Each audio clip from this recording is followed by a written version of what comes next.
क्या हर बार वोवेल्स के पहले एन और कॉन्सोनेंट के पहले ए लगाना सही है? आज जानेंगे। ए और एन के यूज के पहले आपको पता होना चाहिए कि हिंदी स्वर और व्यंजन क्या है।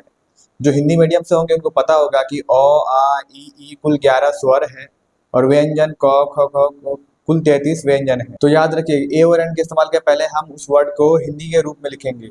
जैसे एलिफेंट को हमने हिंदी में लिखा, यूरोपियन को हमने हिंदी में लिखा, यूनिफॉर्म को हमने हिंदी में लिखा और एमपी को हमने हिंदी में लिखा। अब हमको ध्यान देना है कि जो एलिफेंट का है, ये पहला लेटर भले ही है, यूरोपियन का पहला लेटर भले ही ई है जो वोवेल है, यूनिफॉर्म का पहला लेटर यू है जो वोवेल है, एमपी का पहला लेटर एम है जो कॉन्सोनेंट है।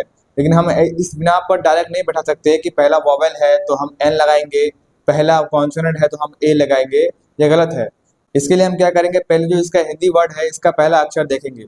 अगर ये वोवेल यानी स्वर हो तो हम एन लगाएंगे, अगर कॉन्सोनेंट यानी व्यंजन हो तो हम ए लगाएंगे। जैसे एलिफेंट, एलिफेंट का पहला अक्षर क्या है? ए, इसलिए हम लोगों ने एन एलिफेंट लगा दिया। आप देखते हैं यूरोपियन वर्ड को, इसमें देखिए इसका पहला लेटर ई है जो वोवेल है। इसका मतलब ये नहीं कि हम इसके पहले डायरेक्ट एन बैठा देंगे, पहले हम इसके हिंदी स्वरूप को देखेंगे। देखिए यहाँ पर यूरोपियन लिखा हुआ है, यानी पहले य आ रहा है और यह क्या है? व्यंजन है। इसलिए जहां पर व्यंजन आता है वहां हम ए लगाते हैं। इसलिए हम एन यूरोपियन ना बोलकर ए यूरोपियन बोलते हैं। उसी तरह अब एमपी को देखते हैं। देखिए एमपी को जब हम लिखते हैं तो एमपी लिखते हैं, इसका पहला अक्षर क्या आता है? ए।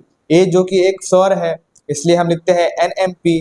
उम्मीद होगा आपको समझ आया होगा। ऐसी और वीडियोस के लिए लाइक करना मत भूलना। Thank you.